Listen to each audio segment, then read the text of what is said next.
Well, cabinet ministers in Mozambique have approved a new bill introducing tough punishments for anyone convicted of terrorism. This bill, if passed by Parliament, will punish anyone committing, planning or even supporting terrorist activity. Well, this comes at a time when police are investigating recent attacks in the northern part of the country. Now, the northern district has suffered months of violence by suspected militants, which have lingered on despite police ultimatum for the attackers to surrender. In North Africa, Egypt's President Abdel Fattah Al-Sisi has issued a stern warning on anyone looking up to challenge his rule, a day after opposition leaders called for a boycott of the March 26th to 28th presidential election. Now, more than 150 politicians and indeed activists on Tuesday had called for voters to boycott the poll in March, in which Al-Sisi and the supporter-turned-challenger are the only contenders after a string of other candidates withdrew, citing repression. Those calling for a boycott included the lawyer Hamdeen Sabahi, who ran against Al-Sisi in 2014's presidential election, and Hisham Genina, the former head of Egypt's anti-corruption watchdog, who had been campaigning for ex-military chief of staff Sami Anan, who was arrested on January the 23rd and halted his presidential bid after the army accused him of breaking the law by running for office without permission. All right, for more on the situation in Egypt, let's welcome our guest, Achike Chudi, who's an African affairs analyst. Glad you can join us on the program, Network Africa. Yeah, it's always a pleasure. All right, now, so let's look at what's happening in Egypt. It's all about Abdel Fattah Al-Sisi, the Egyptian president, who has already issued a stern warning against anyone, looking to challenge his rule. But why is he coming out with this kind of warning? Some kind of popularity clash going on? Well, I think if you go back to what happened a few years ago, during the Arab Spring, you want to ask yourself, if you're an Egyptian, whether this is what the whole thing was all about. Because what we are seeing really is a total negation and reversal of the spirit of that revolution. Obviously, what we have is a full-blown dictatorship. In fact, somebody has described what is going on as, in Egypt as imposition of a martial law. And you might not be far from looking at it from that perspective. The reality is that, an election, any kind of election is supposed to symbolize democracy or the tenets of democracy or the ideals of democracy.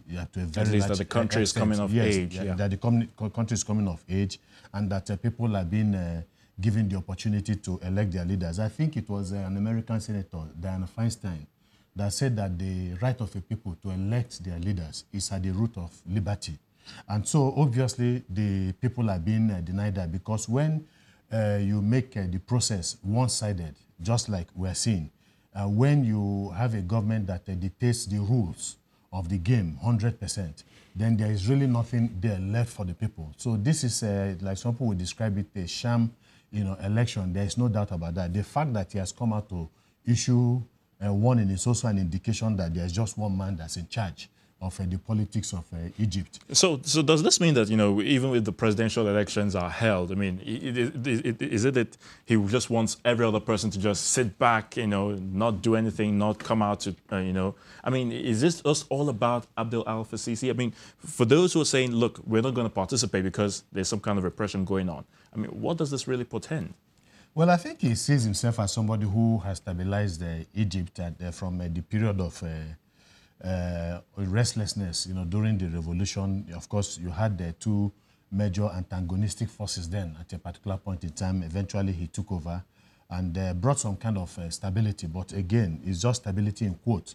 If you realize the fact that there are all kinds of conflicts, all kinds of attacks, in Egypt that has claimed the lives of so many people, perhaps as a result of the imposition of military rule in Egypt. So these are the things that have been going on. Unfortunately, like I said, it's a total negation of everything that the people fought for during the Arab Spring. And a lot of people are really wondering whether it's been worth it, all this while. Now, on a quick note, just before I let you go, when the elections are held, do you really think it's going to be credible, from this No, it's scenario? not going to be credible, but I think what they have tried to do, at the very last minute, I think the 11th hour, somebody came and declared himself eligible to run for the presidency, one Mustafa Musa.